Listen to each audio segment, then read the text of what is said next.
الحمدللہ رب العالمین والعاقبۃ للمتقین والصلاۃ والسلام علی سید الانبیاء والمرسلین وعلی آلہ الطیبین واصحابہ الطاہرین اما بعد فاعوذ باللہ من الشیطان الرجیم بسم اللہ الرحمن الرحیم وقالوا یا ایہا الذی نزل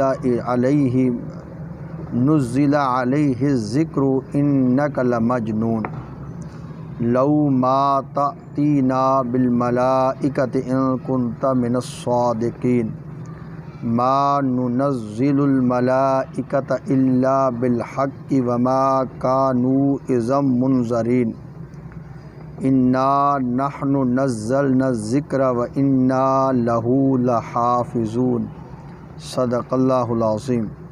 اللہم صلی علی سیدنا و مولانا محمد وعلی آل سیدنا و مولانا محمد وبارک وسلم وصلی علیہ۔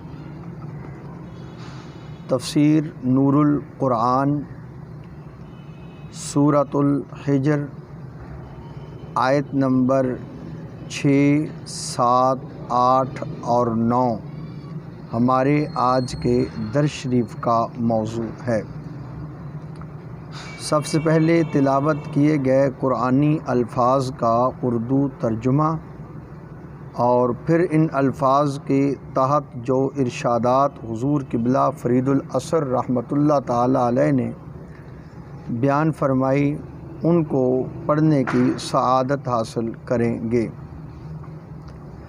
اور انہوں نے کہا، اے وہ شخص جس پر قرآن نازل کیا گیا تو ضرور دیوانہ ہے۔ اگر تم سچے ہو تو ہمارے پاس فرشتوں کو کیوں نہیں لاتے؟ ہم فرشتوں کو صرف حق کے ساتھ نازل کرتے ہیں، اور اس وقت جب نازل ہوں گے انہیں مہلت نہ دی جائے گی۔ بے شک ہم نے ہی قرآن نازل کیا اور بے شک ہم ہی اس کی حفاظت کرنے والے ہیں۔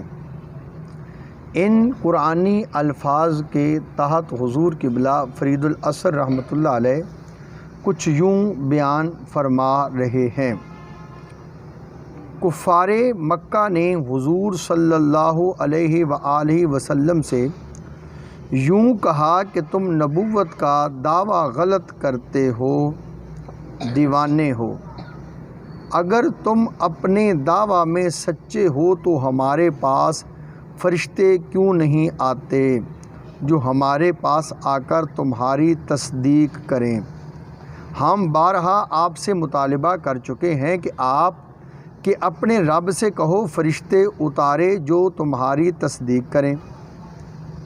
چونکہ آپ کی تصدیق کے لیے کوئی فرشتہ نہیں آیا، لہذا آپ اپنے دعویٰ میں سچے نہیں۔ رب قدوس کی طرف سے کفار کے اس جاہلانہ مطالبہ کا جواب دیا گیا ہے، اگر تمہاری خواہش کے مطابق فرشتہ اتار دیا جاتا اور پھر بھی تم ایمان نہ لاتے تو تمہیں برباد کر دیا جاتا۔ یہ تو ہمارا کرم ہے کہ ایسا نہیں کیا تاکہ تم غور و فکر کرو اور نور ایمان سے اپنے دلوں کو روشن کر لو۔ جب فرشتے آ جائیں گے تو پھر کسی کو توبہ کرنے کی مہلت بھی نہیں دی جائے گی۔ یہ فرشتہ آنے کی جلد بازی نہ کریں کیونکہ فرشتے کا آنا ان کے حق میں نہیں۔ کفار کا حضور صلی اللہ علیہ وسلم کو مجنون کہنا فرعونی روش ہے۔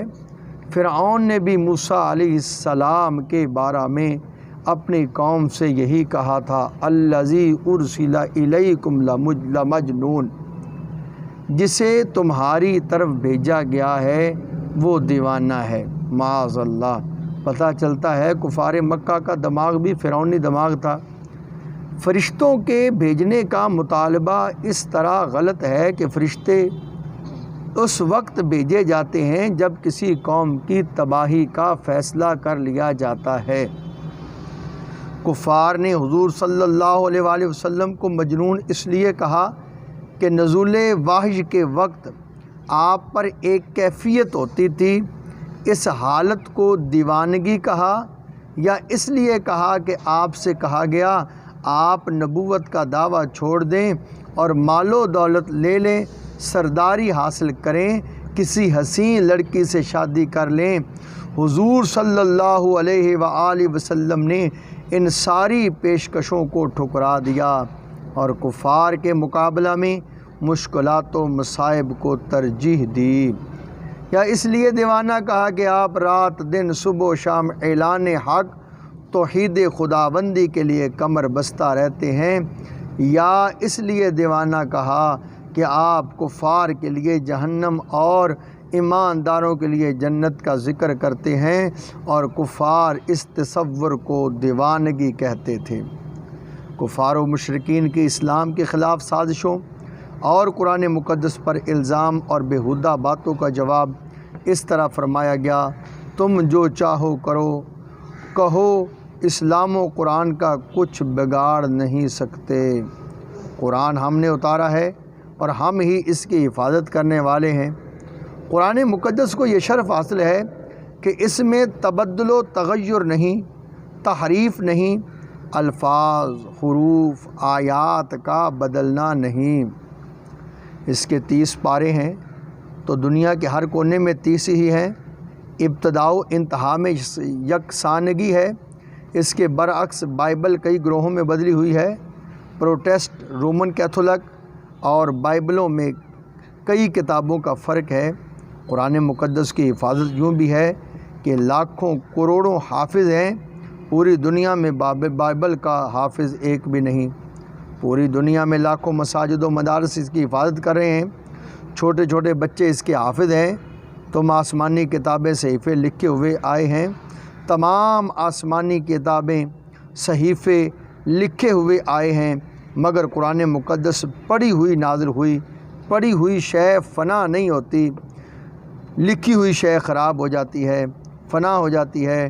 ٹی وی ریڈیو سے باتوں کا سننا بتاتا ہے کہ پڑھی گئی شے کو فنا نہیں۔ اس مقام پر امام قرطبی نے ایک دلچسپ واقعہ بیان کیا ہے کہ مامون کے دربار میں علمی مسائل پر بحث ہوئی، ایک یہودی بھی شامل ہو گیا۔ مامون اس کے علمی مقام سے متاثر ہوا اور کہا کہ تو مسلمان ہو جا۔ اس نے انکار کر دیا اور چلا گیا۔ پھر 1 سال بعد مسلمان ہو کر آیا۔ مامون نے پوچھا، تو نے تو مسلمان ہونے سے انکار کر دیا تھا۔ یہودی نے کہا، یہاں سے واپس جا کر میں نے مذہب اسلام کا مطالعہ اور تحقیق کا فیصلہ کیا۔ میں خوش نویس ہوں، میں نے امتحان کرنے کے لیے تورات کے نسخے لکھے اور کئی مقامات پر کمی بیشی کر دی، مگر یہود نے ان نسخوں کو ہاتھوں ہاتھ لے لیا۔ ایسے ہی انجیل کو خوبصورت لکھا اور کئی مقامات پر کمی بیشی کی، مگر عیسائیوں نے خوش ہو کر خرید لیے۔ پھر میں نے قرآن کے ساتھ بھی ایسا ہی کیا۔ تو مسلمانوں نے پہلے یہ دیکھا یہ نسخے صحیح ہیں یا نہیں۔ انہوں نے میری غلطیوں پر مطلع ہو کر خریدنے سے انکار کر دیا۔ میں نے اس واقعہ سے سبق لیا کہ قرآن محفوظ کتاب ہے، اس میں تحریف نہیں، خود اللہ نے اس کی حفاظت کی ہے، اس لیے میں مسلمان ہو گیا۔ دعا ہے اللہ تعالیٰ نور قرآن سے ہمیں اپنے سینوں کو منور کرنے کی توفیق عطا فرمائے۔ وصلی اللہ تعالیٰ علی حبیبہ سیدنا محمد وعلی آلہ واصحابہ بعدد خلقہ وبارک وسلم۔